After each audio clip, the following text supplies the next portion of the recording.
Why do some breakups feel impossible to move on from?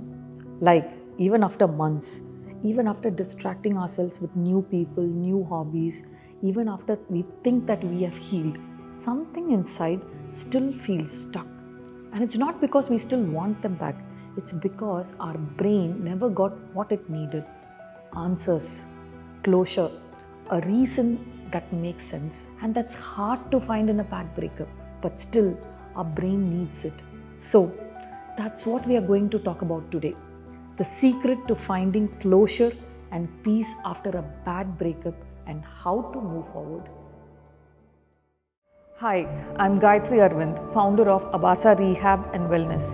We offer residential rehabilitation for people struggling with addiction, mental health disorders, eating disorders, and chronic conditions. Over the past 6 years, we have helped over thousands of people reclaim their lives through personalized care. Through this channel, we share practical wisdom to empower your mental health. Step 1. Work on your mind. What do most of us do after a breakup? We'll be constantly checking their last scene, stalking their social media, wait for their message. Then we lose focus. Work becomes harder. Even the simplest things like eating and sleeping will feel heavy, and we'll be in a never-ending loop. See, this happens because your brain is wired for survival, not heartbreak. When something ends suddenly, especially something that once made you feel safe, your mind treats it like a threat. It scrambles to find logic, to make sense of what just happened. So it starts holding on to anything that feels secure, even if it is just a memory. That's why you will go back and forth until it gets a full picture. It will keep you stuck inside the loop. And if this loop isn't broken, you don't just lose them, you slowly start losing yourself. So you have to escape the loop first. How can you do that? Take a paper and write 2 lists. On one side, write the positive things that the relationship brought into both of your lives.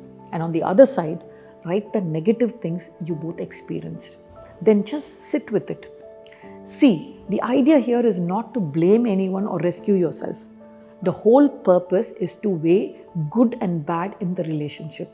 When your brain realizes the bad outweighs the good, the brain will understand the breakup logically. And when your brain can logically make sense of things that happen, it will begin to feel safe and it will start to accept reality. This process will be tough to do. It will hurt you while you're doing, but that's the point. That's the first step to move on. Step 2, work on your body. I'm not talking about going to the gym here. Let's say you've done the first step. Your mind has made sense of the breakup. The story feels much clearer now, but somehow you will still feel the hurt and the pain. Like when you hear their name or when you pass by places you went together, you might still feel that emptiness. And your body will still react like it's waiting for them to walk back into your life. See, all your 5 senses got used to their presence. Your eyes remember their faces. Your ears remember their voice. Your skin remembers their touch. And your routine, your space, your silence, everything carries their imprint. So, even if your mind has moved on, your body hasn't.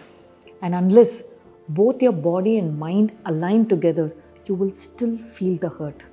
That's why this step is very important. You have to gently teach your senses that the person is no longer with us anymore, but still we are safe. And how do you do that? Start small.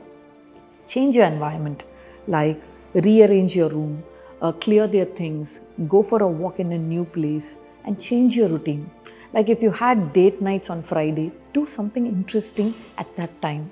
Fill those times with things you enjoy and let your senses experience life without them. Real closure isn't just about thinking differently, it's about feeling differently too. Step 3, rebuild the story of who you are. Step 1 and step 2 are the things you'll ideally do in the first few weeks after a breakup. And when you do them, you'll start feeling a little better. You'll sleep better, you'll get back to your routine, you'll feel like, okay, I'm moving on. But here's the honest truth most people miss. Even after that, you'll still feel pain. There is a very valid reason behind it. Let's say your relationship lasted 5, 7, or maybe even 10 years.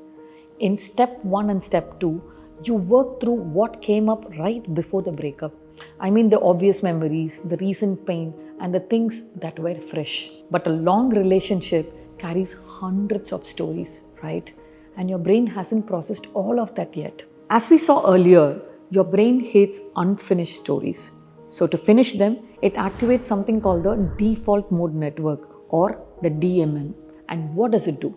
It brings back everything that is still incomplete.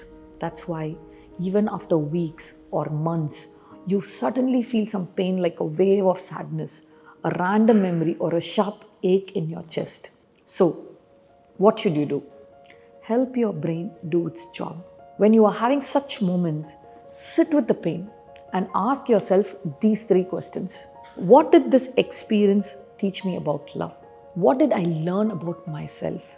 And what kind of love do I actually deserve? At first, it will feel hard. You'll want to avoid it, but when you do it often, you're giving your default mode network the answers it was searching for. You'll finish the story with your own voice, and that's what a real closure means. It's not about getting answers from them, it's about giving answers to yourself. When you do this step, when you help your brain complete the whole story, you'll not just move on from the breakup, you'll begin to understand yourself better. You'll become more grounded, more self-aware, more lovable. That's how you move forward from a bad breakup. Save this video. Do one step at a time. Come back when you're ready for the next. And when something changes inside you, even a little, tell us your story. We'd love to hear it.